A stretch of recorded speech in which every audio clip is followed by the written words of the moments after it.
Hey guys, I recently did a top 12 favorite roller coasters at Cedar Point, and um, I haven't done one for my home park yet. That was my first countdown for roller coasters at a park, and my home park is Six Flags Over Georgia. I go there all the time. Um, I live like an hour and a half to 2 hours away from it. I don't live too far away from it at all. So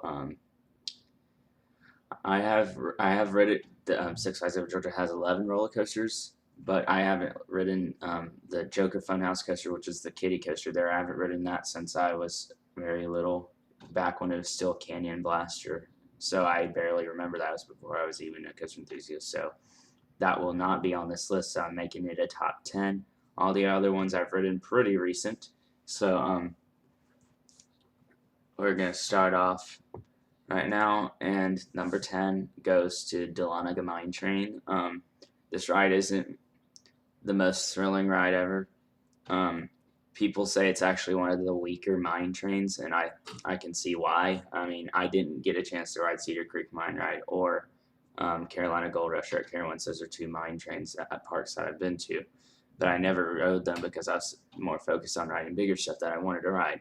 I've only ridden this just because it's at my home park, and I rode stuff so much that I just ride this whenever I have time to kill, whenever there's nothing else to do.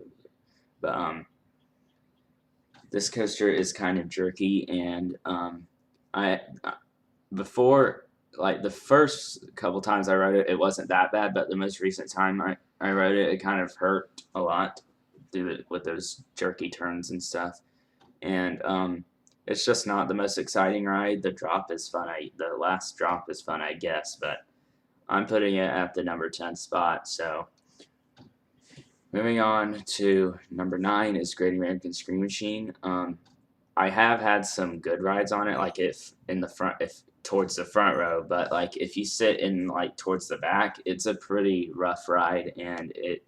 My problem with this one is that each time it bumps. It's like a bumping up and down. It's like you hurt your back on each valley of the hills. Like each at the bottom of each hill, it kind of rattles a lot. And my parents hate this roller coaster, but I don't hate it as much as they do. But I can agree that it's it's aging not the best. So it does give some good airtime, but and it's very pretty. I'd say it's one of the prettier six coasters at Six Flags Over Georgia with the water next to it.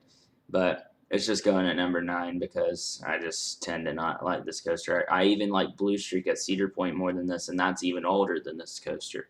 And this coaster is much bigger than that one, but I still like it better because it's smoother than this. This is probably my least favorite wooden coaster I've ridden. So at least one of them. So going on to number 8 is Blue Hawk, and this used to be Ninja. There's a picture of what Ninja used to look like. Now it's the same layout, same track and everything, same elements, except they repainted it. They gave it a new name, Blue Hawk, and they also gave it new trains. And the new trains do make it smoother. It used to be a very bad headbanger, but the problem with these is I don't like vest restraints with how they all are so these things are so tight that it's makes it boring, and that's why I have it down the slow. If the smoothness isn't that big of a problem now that you don't bang your head on them, but now because of the way these restraints are, you don't feel forces as much with these vest restraints, in my opinion. So because of that, I don't rank this coaster very high, but I put it at number 8 just because it's better than the previous two because it's because of the vest restraints you don't feel the roughness as bad. So and it I'll put that at number 8. So the next one is 7, which is Georgia Scorcher. I had trouble ranking this one. I wanted to put this higher, but the reason I have it at number 7 is because it's a stand up, but I haven't gotten a chance to ride. Um, I didn't. I visited Cedar Point just recently, so I never rode the Mantis, and people said that one sucked. And I haven't ridden Vortex at Carowinds because every time I go, I never get to ride it because the two main coasters at Carowinds I haven't gone on are Hurler and Vortex. Every other ones I've rode, except for like the family coasters and stuff. But people hate Vortex as well, but this one people consider one of the better stand-up coasters, and it's fun. It's not very rough. I like to ride in the front row because it's the smoothest of the rows, and the vertical loop is fun. My favorite element is that twist right before you go into the corkscrew. I really like that element, and it's a fun coaster. It's right next to the walkway that you come. Like if you have to walk around this walkway, if you park at the back parking lot, like the main parking lot, you have to walk all the way to the front entrance, and you go right past this coaster. Goliath goes right over it, and it's fun. It's just a stand-up coaster. That's why I'm putting it at number 7.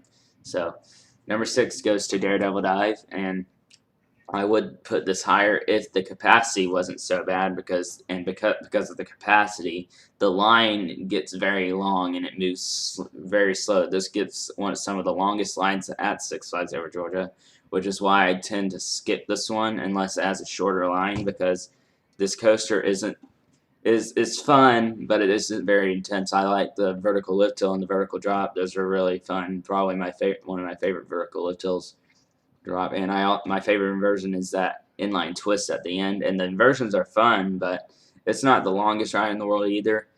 And it's just if there's a long line, I just don't go to it. If it has a shorter line, there was a rare time where it was a station wait. I've never seen it like that before, and I got on it twice in a row. But this coaster is fun and it looks cool on during Christmas. They have the decorations on it, but because it gets a long line, I tend to not ride this as often when I go here. So it's at number 6 for me, and number 5 goes to Batman the Ride. Batman the Ride is a fun inverted coaster. It's one of those Batman the Ride clones. It's the only Batman clone I've done, but because this is the only Six Flags park I've been to, and the other inverted coasters I've ridden are Afterburner Carowinds. I rode Dragon Challenge at Universal before they tore it down, and I recently rode Raptor at Cedar Point, and I like all of those better than this one because they're longer rides. This one is fun and compact, but this one is all the other ones are smoother than this one to me. This one, the corkscrews at the end are kind of really shaky to me, but the rest of the ride is fine. And what I like to do, because it's right next to the parking lot, I like to count how many cars, like, I think of a certain type of car in my head, and then as we're going up the lift hill, try to count those types of cars in the parking lot before we drop. So that's the thing I like to do on it. But because it's still a fun coaster, and I like these inverted coasters, so that's why it's at number 5. 4 is Superman Ultimate Flight. This is a flying coaster, and this is another clone, not as cloned as Batman the Ride, but it's still cloned at 2 other Six Flags parks.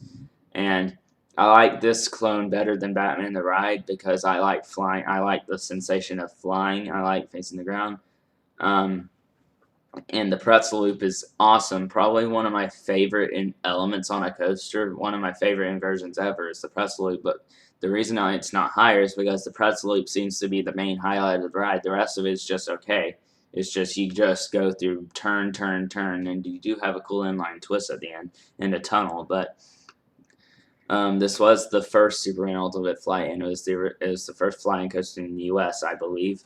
But because it's because of the pretzel loop, I put it at number 4. It's just really good. So number 3 is Mindbender, and this is probably the most forceful coaster. Batman the Ride is also forceful, but these vertical loops are the most forceful inversions I've ever been through. Like, they pull some crazy G's on those vertical loops because they're circular. Most vertical loops have like this teardrop shape, and they don't have as much force as these circular ones like the Schwarzkopf loopers. And I like how it follows the terrain. I think it's probably one of the most unique coaster at Six Flags Over Georgia, I think, because of the terrain, and it has a cool, like a little creek and a waterfall next to it.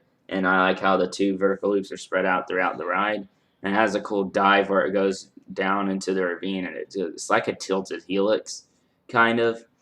And it's very fun, and it's better than Batman the Ride, which is literally right next to it. It's the best coaster in the Gotham City area, which is the area that Batman and Mindbender are in.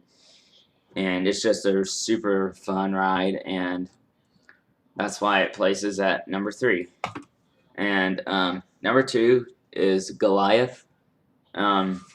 I had a very hard time deciding between this and the number 1 spot, but because they're very good. I put this one at number 2 because this one has great floater airtime. Great. I've also another B&M hypercoaster I've ridden is Intimidator at Carowinds, and I like this one more because I think their time is a bit stronger because of those 3 hills at the end. Give a little mix of floater and ejector. Intimidator's all floater, and this one has way more hills, even though Intimidator is bigger.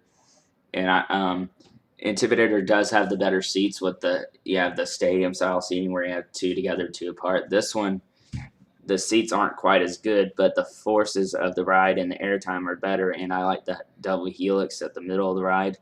I'd say that's the most forceful part. It isn't too intense, but it's still a really great ride. And it's not even, it's like the shortest of the B&M hypers. I only count hypers if they're 200 feet or higher. So this one is really fun. It's only 200 feet, but it has a lot of great elements. And it is the tallest coaster at Six Flags Over Georgia. And I like the airtime on this one, but the reason I have this one at number 2 is because Twisted Cyclone takes the number 1, and the reason why is because this one also has great airtime, but it's ejector. Goliath is basically all floater airtime, except for some of those hills at the end. It's kind of a mix of the two, but this one is straight ejector airtime the whole ride. It's not the longest ride. It's one of the shorter RMCs. I've ridden this and Steel Vengeance at Cedar Point, and Steel Vengeance at Cedar Point is definitely way better than this one because it's like a monster compared to this. But I think this is still a great ride. The drop, I like the whippiness of the drop. It throws you off every time. I love sitting in the back seat on this coaster. It's great ejector airtime. I love RMC, probably one of my favorite manufacturers. I want to try to get to Dollywood, which is very close to me because the last time we went, it was when it was still having its issues. I haven't been to Dollywood in a few years, but this and Steel Vengeance are the 2 RMCs I've ridden, and I would prefer Steel Vengeance. But this, to me, and I also really like the wave turn. It's that element that goes right alongside the lift hill, and you get some cool sideways airtime, and it has some cool inversions, those zero G rolls and twists and stuff.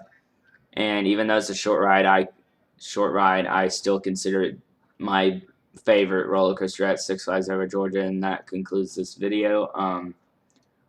Again, I'm about to post a video on my trip to Cedar Point. It's gonna go over everything we did and stuff, how it went, and hope you enjoyed this top 10 list. And I'll see you guys next time.